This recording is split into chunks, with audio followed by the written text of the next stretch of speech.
Hey guys, welcome to my channel. My name is RJ and welcome to another video. And remember, if this is your first time visiting my channel and you want to learn more about how to earn cryptocurrency for free, about cloud mining sites, crypto investments and lots of other crypto related stuff, hit that subscribe button and don't forget to tag that notification bell so you're alerted to all my latest content as it comes online.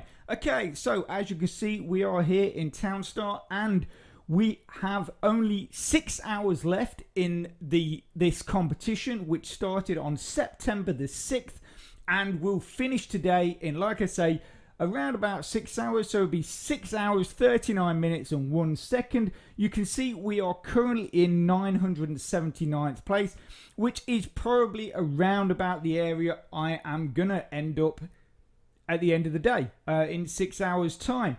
We have fared a lot better in this competition. I got my act together a lot faster this time with building my fuel depot. So the only thing I've had a real problem with in this competition is creating lumber, and not actually the creating of the lumber. I can create lumber no problem, but it seemed that no matter how many tractors I have or how many loggers I have, that whenever I start lumber, it just uses all my wood up. No matter how much wood or trees I have planted, yeah, basically all of it will go to my lumber mill. None of it then goes into my lumber yards, and then that slows down basically the production of my jam.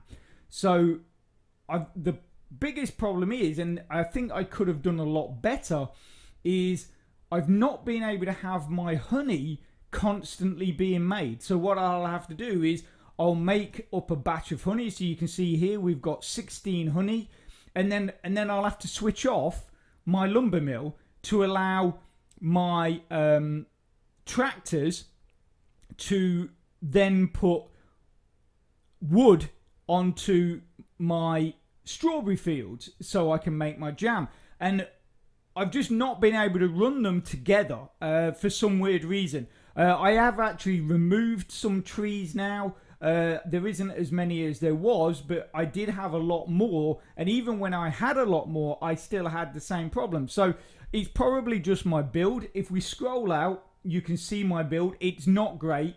If we look at the numbers, I mean, it shows here that I'm making a food parcel, so 8 every hour. It's not that at all, unfortunately. I did recently reset my browser basically to sort of bump my FPS up a bit. My FPS actually is a lot higher. It's between 40 and about 45, but when I run my screen capture software, it does drop it right down. So anyway, like I say, this is not a great build. It basically, what I did was I picked a baguette build, and then I just sort of shoehorned in my pottery plant, my clay here. You'll see I'm running an orb of hope. Basically that is to sort of overcome the issue with the pollution, and so my pottery plant can be running passively without any requirement of extra energy or anything like that. But you can only do that if you do have an orb of hope NFT, which I do now.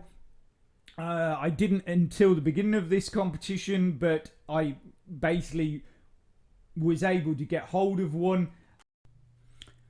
Okay, so what I've done is a quick screenshot of my build, so we could just quickly go through it, a bit of a give you a few more details on it if you're interested. Obviously, like I say, it's nowhere near optimal. This was just an old baguettes build that I had, and I sort of tweaked it by adding in the beehives, the beekeeper, the pottery person, and stuff like that. So it's fundamentally a baguette build. The way I set up my bakeries was at the front I had these two of making butter, these two making dough, these two making jam, and this one here finally making baguettes. The reason why I did that is basically because I feel it's in that order that they need to collect the resources, so like the butter, the salt and stuff like that, because butter is probably the most important thing that you need, because you need butter for dough, but you also need butter for baguettes. So that is the one thing that you need to be producing a lot of, is butter.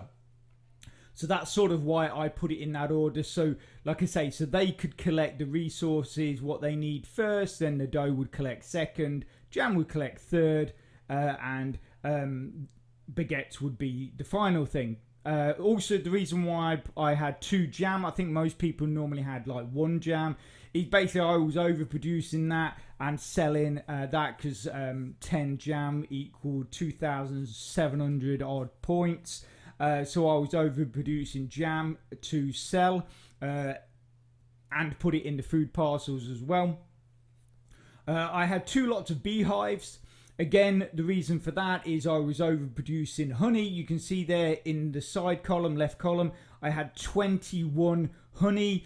And even though I was having the issue with my lumber, as I stated earlier on in the video, if I was sat at my computer, what I was doing was I was selling honey. I would sell the honey, then I would turn back on the lumber, build up a good amount of lumber, switch off the lumber, and then allow that honey to build back up. And like I say, while I was actually at my PC, I would keep doing that and keep selling that honey, because the honey was worth 1,700 something. So again, that was adding extra points. But if I was to leave my PC, I would just run the lumber, build up the lumber to say, let's say 15 or 20, switch it off, and then allow that honey to build up. And that is another reason why I had 2 pantries. So basically I could get a real good amount of honey, and then if I wanted to walk away from my PC, go and do something, know that that was going to be okay for a few hours before I needed to come back and top that honey up again. It was a real pain in the butt, to be quite honest, that the fact I couldn't have the lumber mill running all of the time. But like I say, it basically, all that happened is it didn't use up all my trees, was what a lot of people would think. Is all that it was that all of my workers, like all of my loggers, would decide to collect trees and then take them all to the lumber yard. Then from there it would disperse the leftover wood amongst the mills, and nothing was getting put into my lumber yard. So therefore there was nothing for the tractors to put onto the strawberries, and then eventually you'd run out of jam. So that's why it was just a real pain in the butt, this build. I've never had that happen before, so I'm guessing it was just the way I got it set up. But like I say, I just set it up as this baguettes build and then tweaked it. So that is sort of why I knew it wasn't an optimal build. I knew I wouldn't be producing as much as other people, but essentially, you know, we didn't do too bad. We got that epic ghost card. I'm not even sure if we could have got the legendary. Possibly we might have got in that top 600 had it had been a bit better sorted, or even if I'd been able to constantly have that lumber mill running and constantly selling honey while supplying honey to the food parcels as well. I don't know. And at the end of the day, you know, we're never going to know, because the competition's over. So the other thing I did do as well is with my tree fields, because they said that the tree timers were lower. So obviously the tree farms were running at, I think, about 13 seconds. And then the trees that had already been planted there, because it was a forest tile, they were running about 30 seconds. So what I did was, areas that I knew there was not going to be enough water to put a tree farm, I simply left the trees that were already there. So, you know, they were not going to be like 5 or 10 minutes. They were literally only going to be 30 seconds. So I thought, well, I might as well leave them there, because one of those trees equals the same as a tree farm, which is 1 log. So that's just like having a tree farm there, having that one tree. So it's not any less, But I knew, like I say, I couldn't plant a tree farm there. Yes, it's like 15 seconds or so difference, but it's still wood. It's still wood there for the loggers to go at. So that's sort of what my thinking behind that. So obviously we had a wheat stand. I set myself up with 5 cows, not really the best positioning of them, but basically I was shoehorning them into the space I had. Again, that is the problem with using an old build and not a specific build, is that essentially you're cramming things into areas that were not there in the first place, because in my baguettes build, this whole area is full of sugar and other things, whereas obviously with this we had to use it for the cows. Obviously we have a couple of our feeder bots, which helped a lot, which meant that I only had to have 3 ATVs, which obviously saves time and saves money. And then we ended up, I think it was like 29 mils. I think I had like 10 or 11 doing sugar, and then I had these 5 or 6 at the bottom doing salt, and then the rest in the middle were doing flour. We had our specific sugar and specific flour NFTs there. I still had a standard storage unit here and a standard storage unit here for things like butter and milk and all those kind of things, because obviously we don't have specific NFTs for those. I did have my brine silo that I shoved in there. It only holds 10, but I put it there just to be as close as possible to my salt mills. It did overflow now and again into this silo, but most of the times the 10 was enough to, because these mills were taking the brine fast enough to keep that at around about 10. So it was it sort of kept a good balance in that sense. And that is pretty much it when it comes to this build. Like I say, it's not optimal, but it might give you guys some ideas on how to put, maybe you didn't make the top 1,000, maybe you didn't make the top 2,000, and you might think, oh yeah, I can see what RJ has done there, and that's something that maybe would have improved my build and stuff like that. That's why I try to show you my build as often as possible and give you as much detail as about that. Not because I think my builds are great, but because you guys might see something in it and think, yeah, actually, that I should have done that because it would have improved my build. So that's what I'm sort of showing you. But also as well, you might look at my build and think, well, okay, yeah, I can. It's actually not a bad build, but if I take that build and then I can tweak this and tweak that, then that's going to be even better.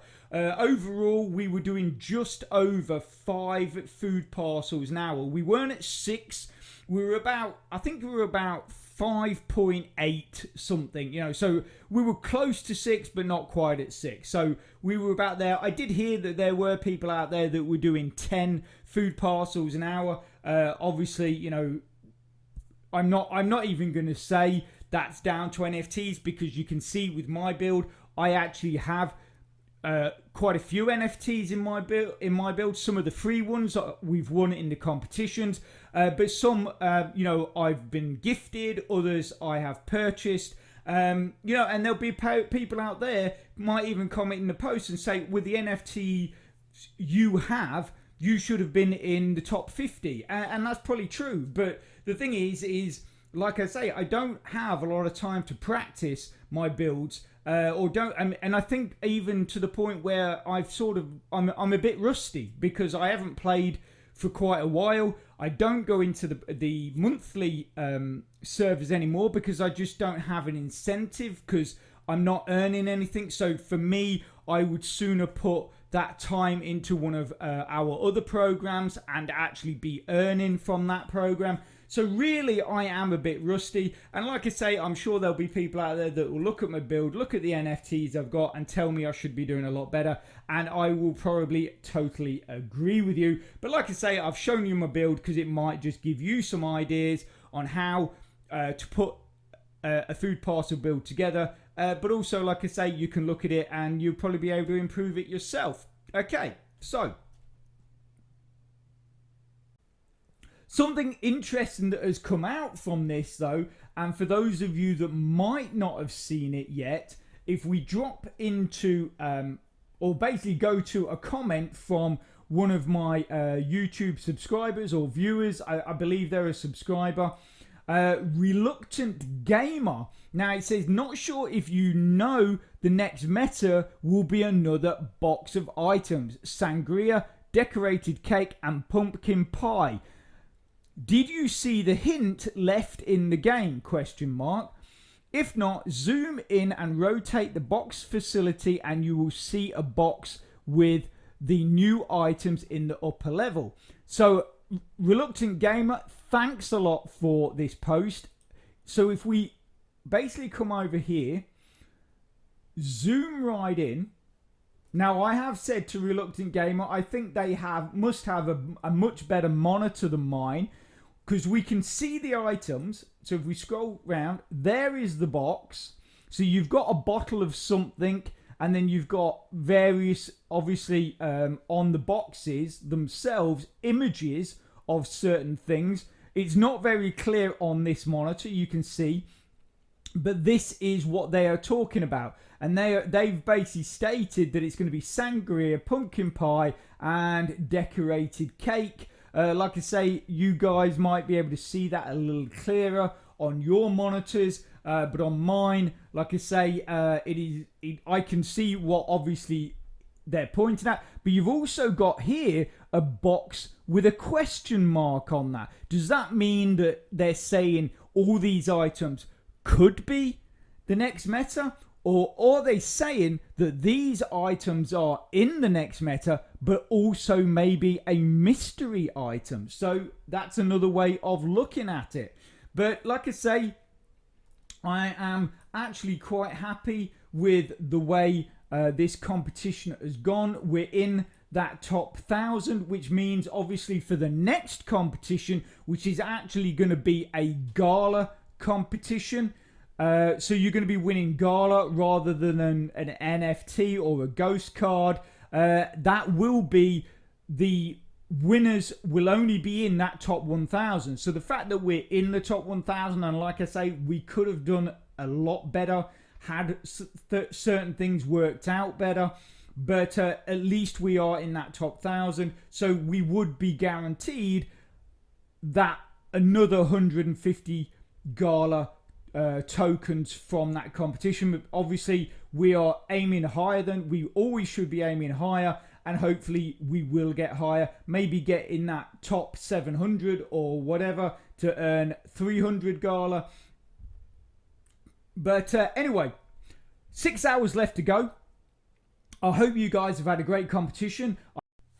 Okay, so this is the final results. And as you can see, we ended up in 1,003rd position.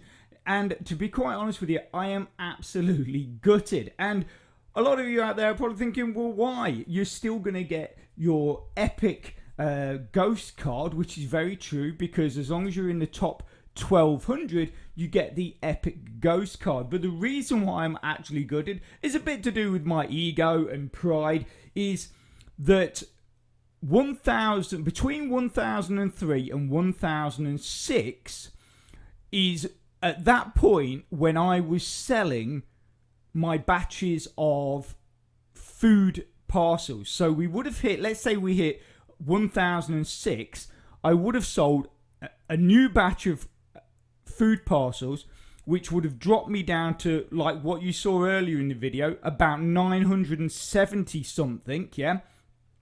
So that's 25 places better than you can see on the screen. But then also, once all the cheaters are removed, we could have ended up in the top 800. So we could have easily been 800, you know, something like 890 or something like that. And that's the only reason. That's the only reason I'm a bit gutted, is that really on paper I could have done a lot better had the timing been slightly more in our favour and we'd just sold that last lot of food parcels. But at the end of the day, the main result is we did get that epic ghost card for the next competition. Hopefully we'll receive that. And yeah, and that's it. So on that note, I'm going to leave that there. If you are interested in that in that playlist that I mentioned earlier, to do with the how-to tutorial videos, it's probably on your screen right now. So get clicking and get watching. And if you can smash that like button, it really supports my channel, which then helps me bring more content to you. So take care, have a great rest of your week, and I'll speak to you soon. Thanks a lot. Bye.